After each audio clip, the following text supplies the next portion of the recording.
Hello and welcome to Under Construction, Restoring the Whole Woman. I am your host, Cynthia Martin, here with my beautiful co-host, Sonia Marie, and we are her conscious life experts and holistic thriving advocates.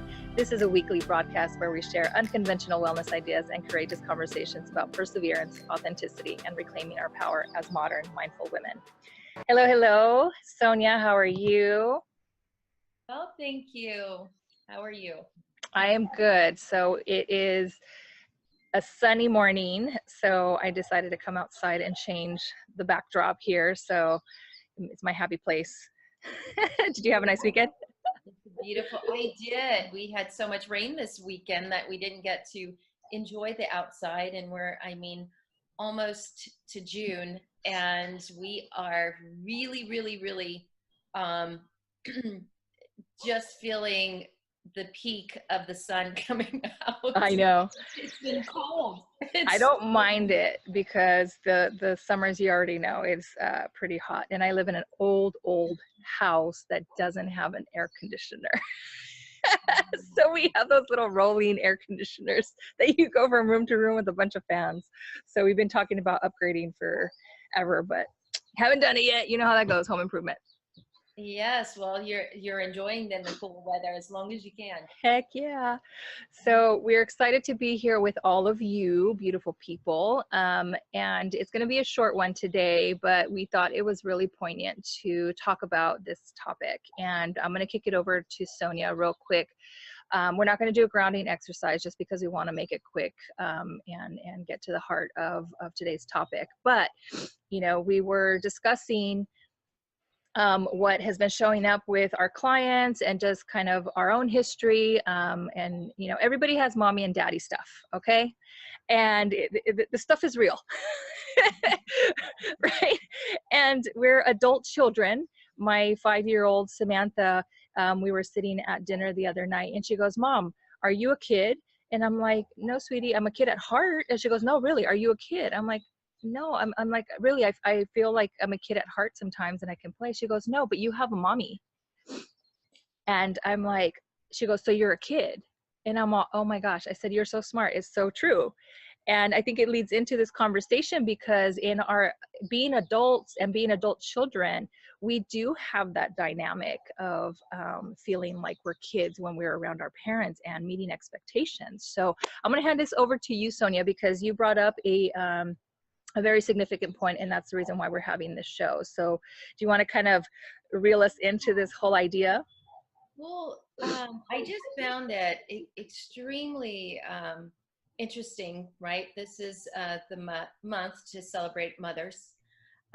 You and I both being a mother, and we, it was a very strange awakening, but one that I thought it was really important because we get this with our clients a lot, and it's how do we maintain the boundaries and make peace with the people that know us probably the best and push our buttons constantly. Oh my I God. mean, right?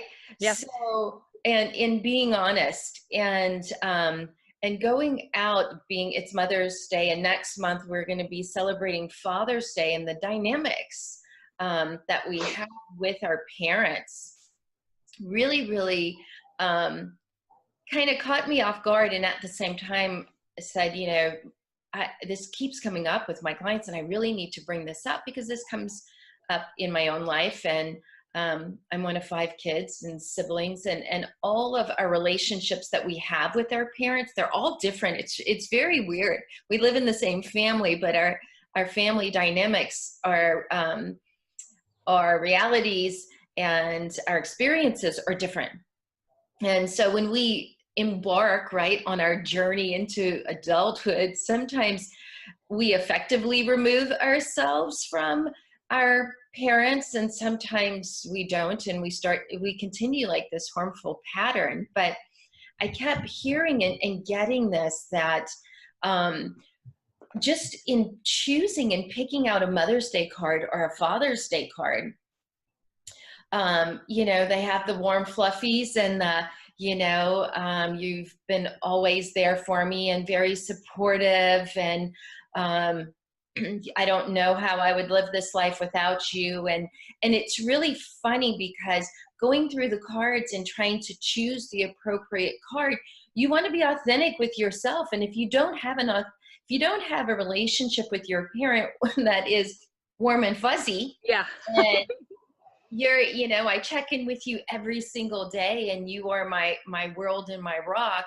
then choosing a Mother's Day card or a Father's Day card feels inauthentic. It feels like you're not being yourself, and you feel as if you're not. Lying. It's you're lying to yourself. You're lying to them. You're giving. You're sending the wrong message, and so out of obligation, because Yep. it's our parents, we feel like we have to do that, and we have to do the warm fuzzies, and it doesn't feel right. And so I was sharing this with Cynthia. I was telling her, I said I was going through the cards, and the best thing I think to do at that point is to maybe write your own letter or card, which would be even more meaningful than purchasing one. Then sending something that really doesn't make it really doesn't mean anything to the relationship or in helping the relationship, or Honoring. just showing up that once a year, right, with a card. So there's so many different experiences between my clients and my own experience, and just people that I work with, that they're like, it's a fractured relationship, or it's I haven't spoken to my parents in many, many years, or maybe there was a death that happened and the whole family dynamic shifted and changed, and you really had to take a look at yourself, right, of what that looked like. So I just found that it was really, really interesting that when we are choosing gifts, or we're feeling obligated to our parents, it doesn't mean that our biological parent was our parent. You might have looked up to someone else that actually stood up for you and supported you and kept you safe in maybe a home life that wasn't very safe or happy, and we don't talk about that, right? That's way too close to the heart and close to home. But I find that in my sessions with my clients, that's mostly what we're talking about. Yeah. The Right? toxic relationships, the toxic dynamic of these expectations that were founded in our childhood that carry, and they don't transition or evolve, right? So just like in what you're doing, and then even as we're coming together, we're seeing that that's the common thread, and it's a big core of what we do, because all of my stuff I know has come from my personal journey. Had started in trying to heal the complex dynamic in my household, right? So childhood trauma is a big core of a lot of the things that come up for the clients on my end and on your end and us together, and they really take their toll because they define how we interact in all of our relationships, right? And how we interact with our food, right? yes, How we emotionally eat, how we reward ourselves, how we sabotage ourselves in our workouts and our food, and even at our work, or in our relationships with other women, or our relationships with men, or like all of this. ourselves.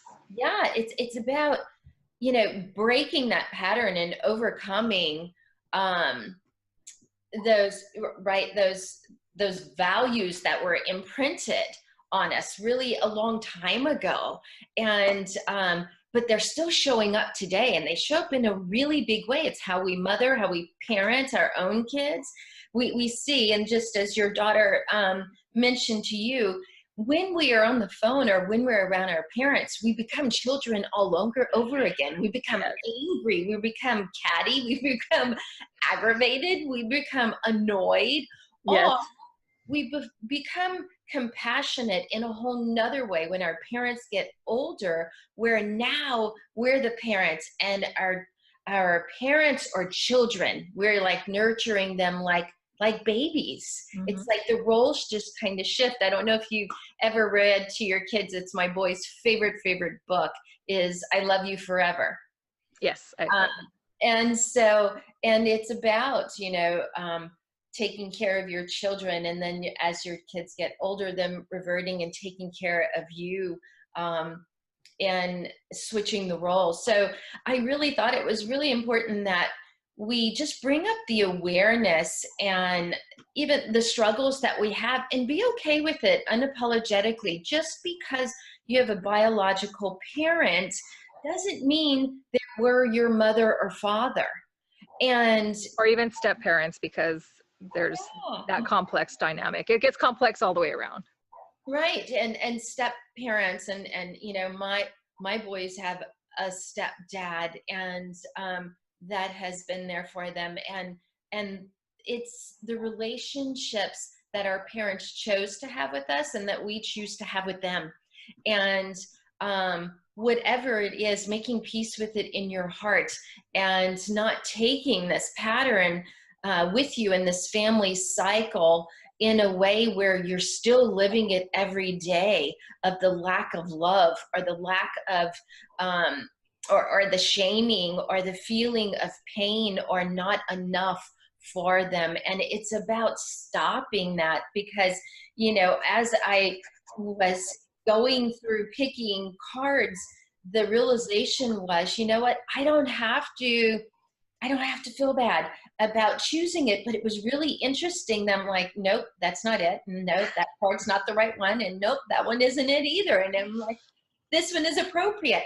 But people do still live in that really self-sabotaging pattern that they've taken through these years, decades, where they are still feeling a lack of, or they've disconnected, or not even connected with why they treat themselves the way they do. And so I thought that it was important that we bring that up. So Cynthia, please share Yes.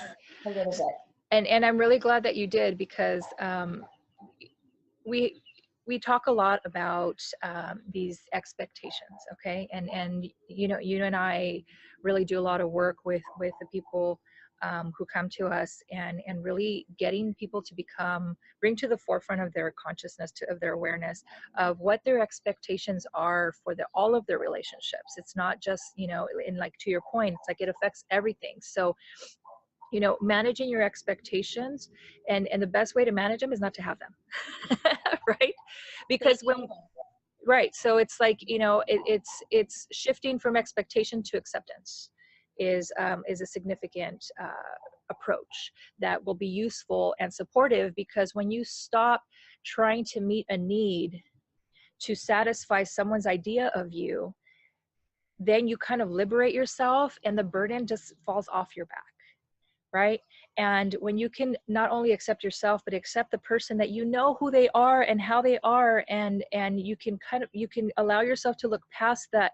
All of that stuff that you've encountered is an expression and an outcome based on the limited experience, understanding, awareness, and training and knowledge. Okay? People who love you can treat you the worst and think that they're loving you the right way.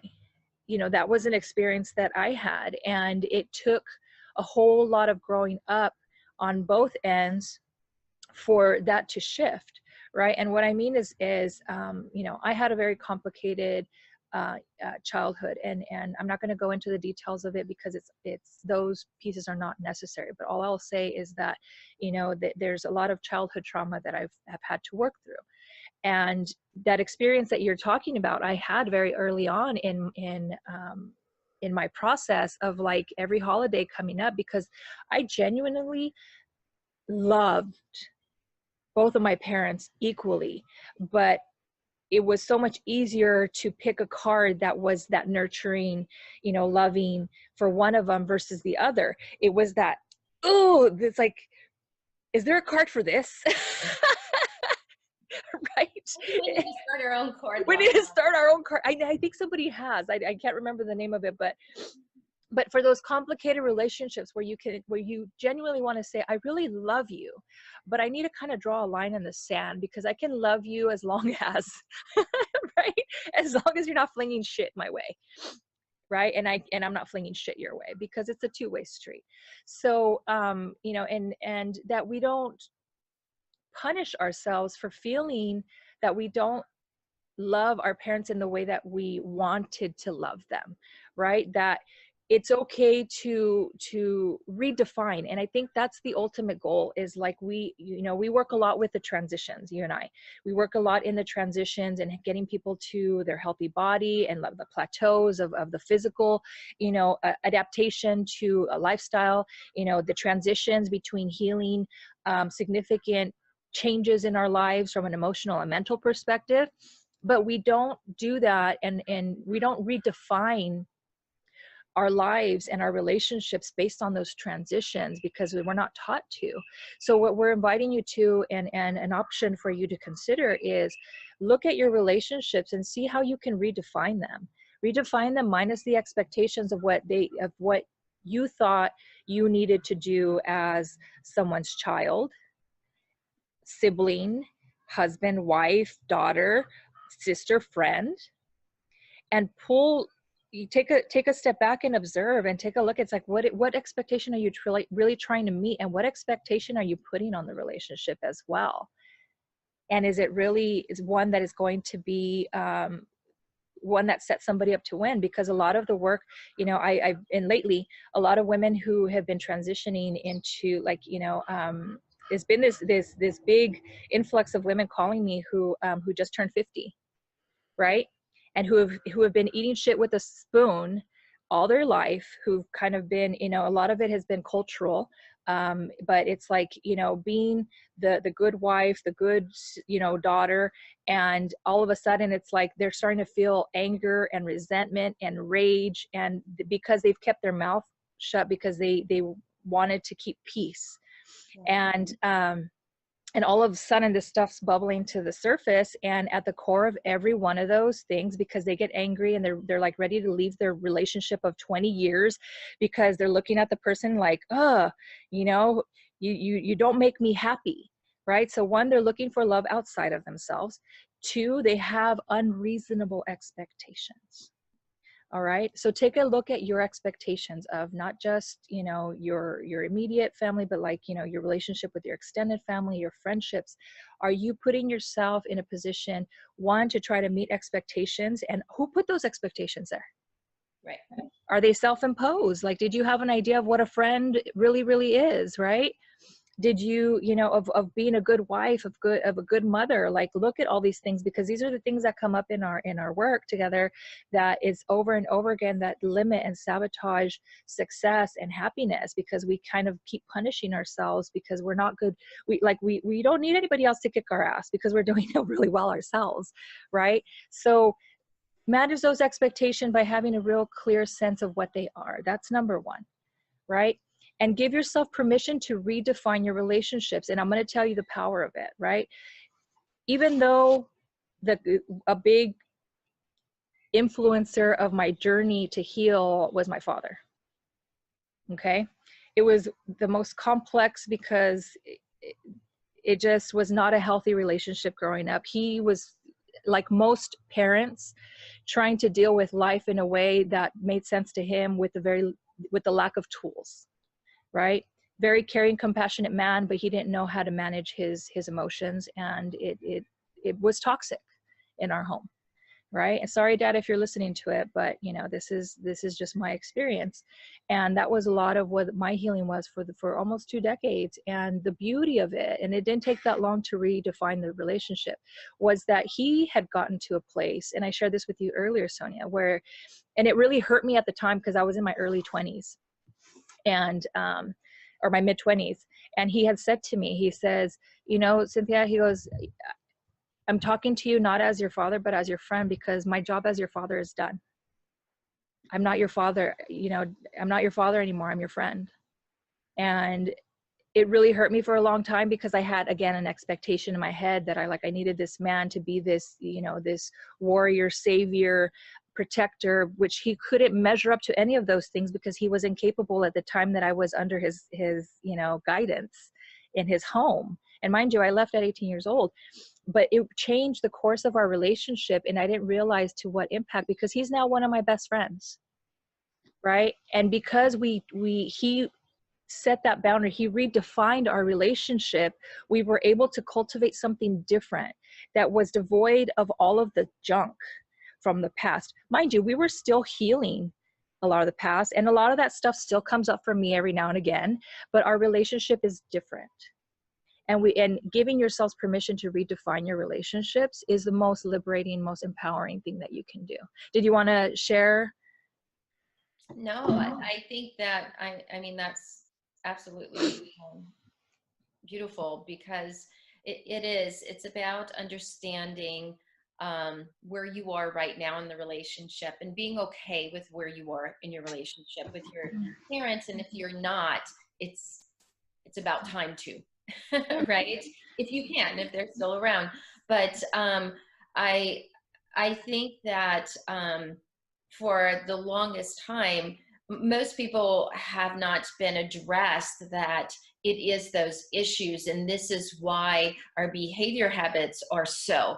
And it's a lot of the work that we do together. And so just to kind of package what Cynthia and I do as a team, we work on the mindset, the behaviors, behavior patterns to help start new behavior patterns and a healthy life in a way where you're showing up and you're present, and how you treat your relationships. So thank you guys so much for listening to our weekly broadcast. And next month, we are actually going to be talking about fathers for the for a lot of the month, for many weeks of the month, but the dynamics of that we'll share with you guys a little bit more of how we teach.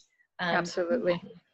And one last thing. So I just want to make it clear that the goal is not to get to the place where I've come or anybody else has come or tried to mirror somebody else's relationship.